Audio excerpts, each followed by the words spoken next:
mataas ang pinag-aralan, magaling magsalita, maraming alam,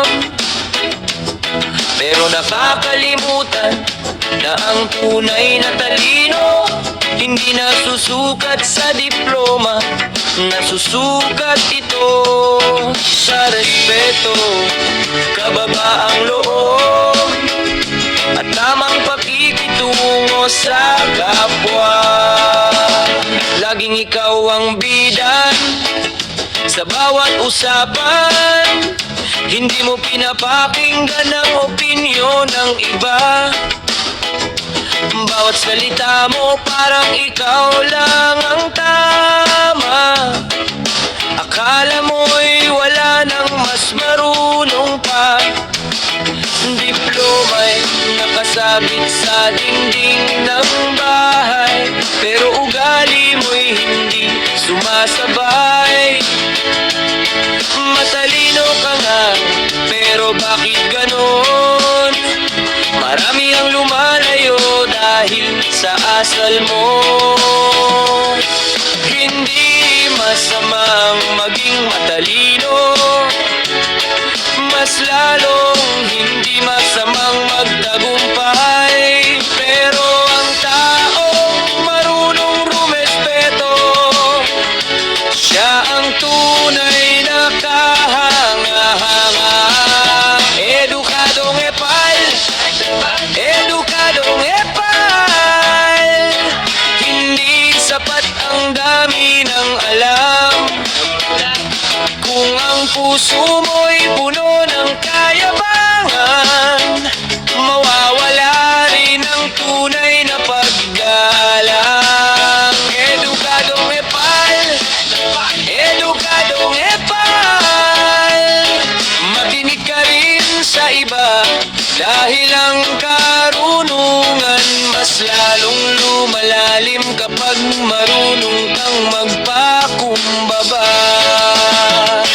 May magsasaka na walang diploma, pero marangal ang bawat ginagawa.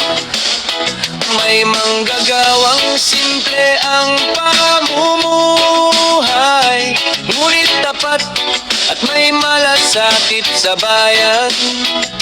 Hindi sukatan ang taas ng pinag-aralan para tawaging mabuting tao.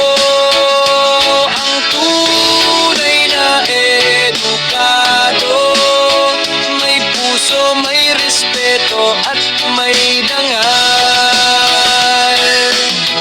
Bago ka magsalita, matutong makinig. Bago ka manghusga,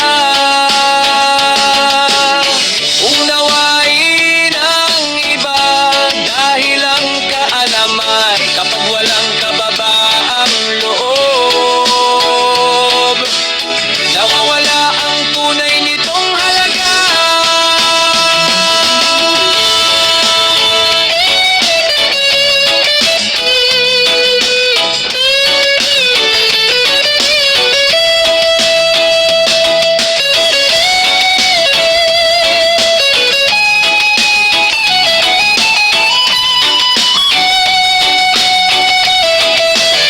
Edukadong epal, edukadong epal, mas piliin ang kabutihan.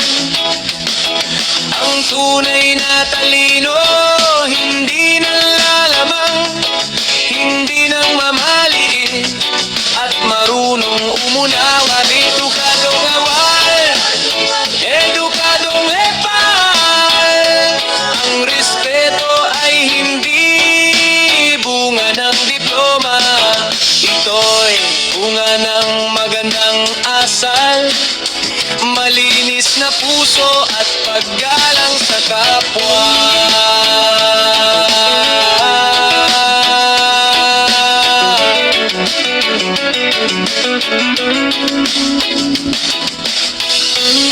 Hindi masama ang maging edukado. Ang masama, pero pagtukanin ang talino. sakitin ng iba. Tandaan mo, ang tunay na edukasyon ay makikita sa magandang asal at paggalang sa kapwa at kababaang loob. Ang taong may puso at respeto, siyang tunay na edukado.